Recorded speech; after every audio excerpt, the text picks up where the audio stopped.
बिस्मिल्लाहिर्रहमानिर्रहीम। प्यारे बच्चों 14.11 न्यूमेरिकल जो कि आपके इस चैप्टर का लास्ट न्यूमेरिकल है, तो स्टार्ट करते हैं जी। A resistor of resistance 5.6 ohm is connected across a battery of 3.0 volt via means of wire of negligible resistance. A current of 0.5 ampere passes through the resistor. Calculate तीन चीजें बताएं जी।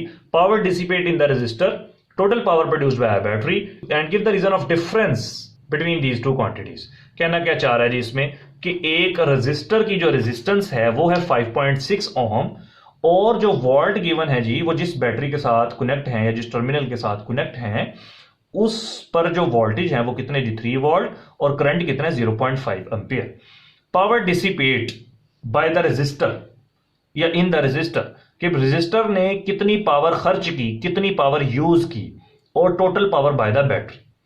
अब देखें जी, कह रहा है कि इन दोनों में फिर फर्क कितना है, तो ये भी पावर और ये भी पावर, लेकिन दोनों में फर्क आएगा। फर्क क्यों आएगा कह रहा है, वो भी वजह भी बताओ, और आ क्यों रहा है वो वजह बतानी है।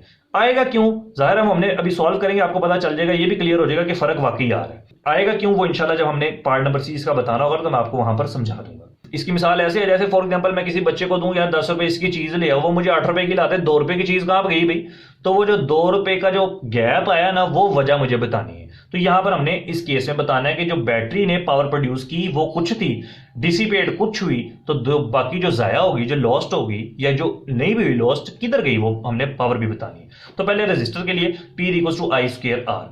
आई की वैल्यू 0.5 का स्क्वायर किया 0.25 और 5.6 से मल्टीप्लाई किया 1.4 आ गया।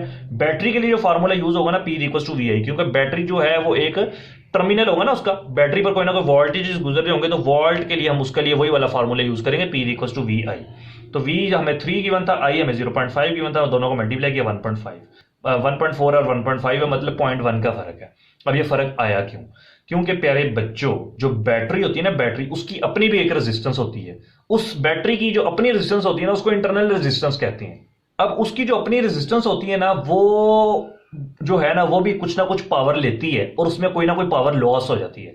तो इसकी वजह क्या होगी, यही तो वजह होगी इसकी, because some power is lost by internal resistance of the battery. ये आपका न्यूमेरिकल इंपॉर्टेंट भी है।